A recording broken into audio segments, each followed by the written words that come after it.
Welcome to another episode of the Adultish Podcast. You can like, listen, comment, share, and subscribe to Adultish on most streaming platforms. You can also find Adultish on Twitter at AdultishP0DCAST.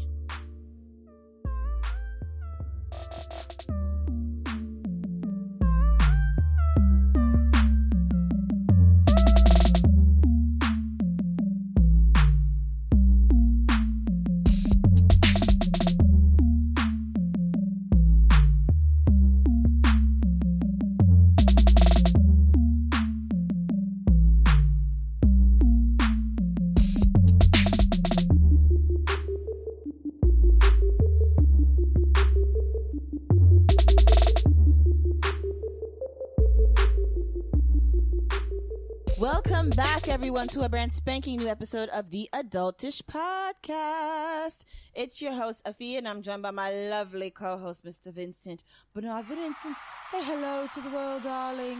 Hello, beautiful people. Oh, yes. I'm back. Yes, it's been so long we've been without our darling Vincent. I know, but August was a fun month. Your boy Vinny was gallivanting and having the time of his life with family and my partner and all that lovely summery stuff. And I did not a damn thing. That's a lie. I accomplished one thing this summer thus far. Mm-hmm. I was complaining to a friend about how like I haven't done anything summery. Yeah. And of the things that I mentioned was going to a beach. He was like, "You want to go to the beach?" And I was like, "Yes." And then like a week later, he was like, "We could do one of these things that you were like bitching about. Like, let's go to the beach." Yeah. So I said, "Okay, cool." So I have never been to Jones Beach in Long Island, like ever in my life. Ever? Okay. Ever. Right. And so we had a beach day. Nice. And you went to Jones. Yes, we went to Jones Beach. No and he had doubt. everything set up. And I was like, "Oh, shit." Like, he brought like a blanket and like chairs and like a cooler, and we had thought juice. And, no doubt. And we went on the wrong side of the beach, which was the funny part, because we went on the side of Jones Beach where the theater is. Yes, yeah, right. So instead of going to like the beach, you went to the side where the theater is, and there's like a really small patch of beach where that is. Right. But there was like a Santana and the Doobie Brothers concert that night. Right. So when we went in there, we were supposed to pay $10 for parking, and the parking attendant was just like, just go straight through. I guess he thought we were there for the concert. Gotcha. She's like, go through. So it was like, oh, okay, fine, we ain't gotta pay shit. Right. And then because the concert wasn't starting until like 7:30, and then like 8 something, that part of the beach was open, whereas the rest of the part of the beach like closes at 6. Yeah. Uh-huh. So we were chilling on the beach till like damn near 8 o'clock. Nice. Just chilling, and then the Doobie Brothers were playing music, so we were like hearing like, we get the residual concert music flowing, right. so we were just kicking it. No doubt. So that was like it was super overcast though, because we went on the Sunday and it was like overcast and cold, but he had a blanket, so the blanket we were supposed to be laying out on and chilling, right, we just was wrapped up in it, just like sitting on the beach talking shit and like drinking thought juice. And I was like, that's like a fun time to me. Fun time. And sometimes the most simple time that you can have with someone is the best. Yeah. So I was like, you know what? One for the books. Never been in Jones Beach. Thank you for taking me to Jones Beach. It was hella fun, and we were like talking shit about mad people who were there. So that was even more fun. Right. And yeah, we had like a slight, like a mini concert beach day evening thing. Right. So Right. Pretty cool. But that was like the one thing I got to do this entire summer. I kind of feel like my summer was wasted on work, but let's see what the fall and winter will bring. Exactly. I mean, you want to take advantage of the warm weather in the summer because we have kind of sort of seasons here in New York City. Yeah, sort of. But I get it. You can still have a good time in winter and in autumn. I don't buy into the fact that winter has to be dead. Because I don't either. Right. I feel like winter is a really cool season. Winter is my favorite season, actually. Like, I don't like summer. And the only reason why is because, and I say it as plainly as this, in the winter, I can control my temperature. In the summer, I can't. So, like, when it's hot in the summer, like, I want to peel my skin off, and I can't do that, and it makes me very uncomfortable. Right. In the winter, I can bundle up to be really, really warm, and if I'm too warm, I can always take off stuff. Right.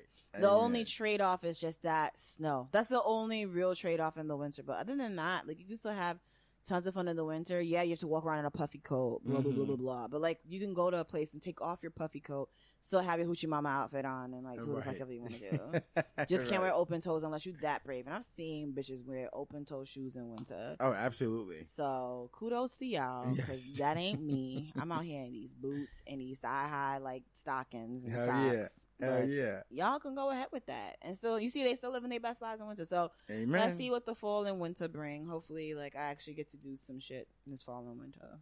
Okay, we'll make it happen, girl. Let's make this happen. I feel too much of an old lady. But speaking of the summer, there are a lot of things that went down that happened, including the passing of authoress. Yes. Of mother. Yes. Toni Morrison. Oh, the queen, the queen, the queen. The queen, the queen, the queen. Yes. So, Toni Morrison is a well-known author. Everyone should basically know her. Some of her most famous novels are like Sula, The Bluest Eye. The Bluest Eye. Beloved is probably considered her magnum opus. Probably, probably considered like, yeah. Yeah, I mean, she's got so many that you can choose from, and as you know, I'm a super Toni Morrison fan. Super duper Toni Morrison fan. And when she passed, I was like, okay, we have to talk about Toni Morrison. Yes. We have to talk about Toni Morrison. I absolutely wanted Vincent to take the reins on this, because I will make this super confession. I have not really read a lot of Toni Morrison books. Right. And that's okay, sis, because you know what? When she passed, a lot of people did come forth and admit that. Yeah. And I think, you know what? I'm not even gonna lie. So she passed on August 5th at age 88. 88, yeah. And I think, you know what, I'm gonna say me. I took Toni Morrison for granted. And the reason why I say I took her for granted is because I knew she was around. I knew she was a prolific writer. I knew she was like a staple in like the Black literary community.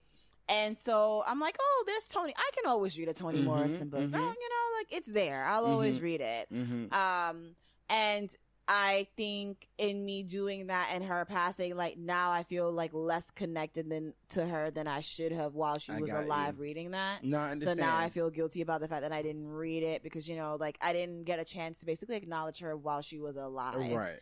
Now anything that I do now in reading is kind of like, oh, and she passed. And she was so great, as opposed to reading it and saying she is the best. So she's great. so, yes. you know, so I feel like I hurt myself. I did myself a disservice with that. And so with that, I absolutely want to turn it over to you to talk about her life and her work and what it means to you, because I know that you are a Toni Morrison aficionado. Yeah, I kind of am.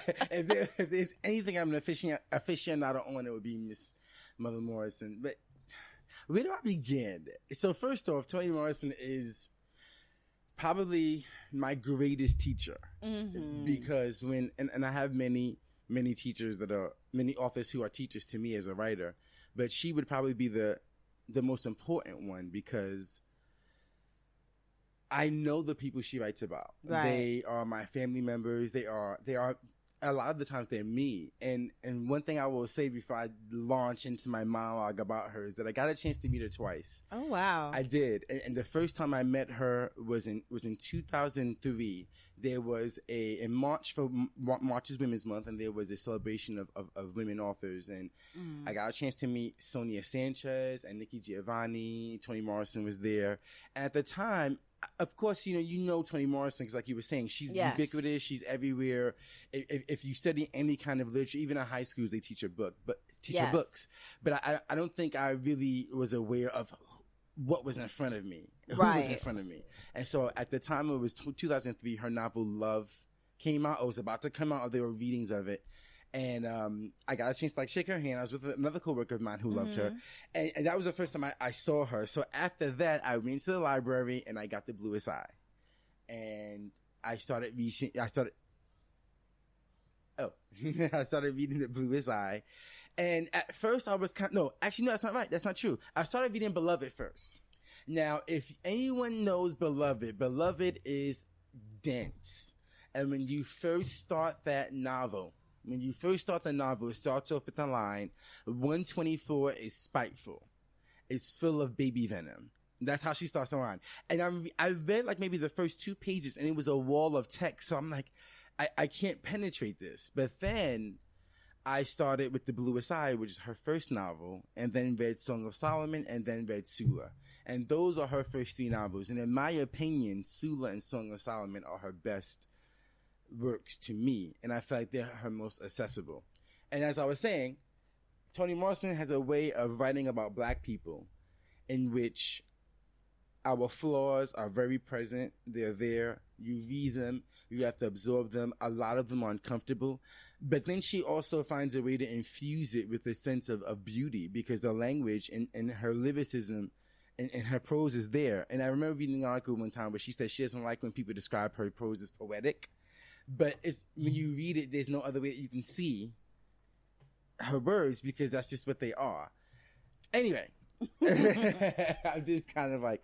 Which is so funny, because as you speak of Sula, again, why I say I did myself a disservice. So I remember when I was either coming out of junior high or starting high school, my sister, one of my sisters, went through a Toni Morrison phase, if you will. Right. I won't really say phase, but I think she was given The Bluest Eye to read in like high school. Right, yeah.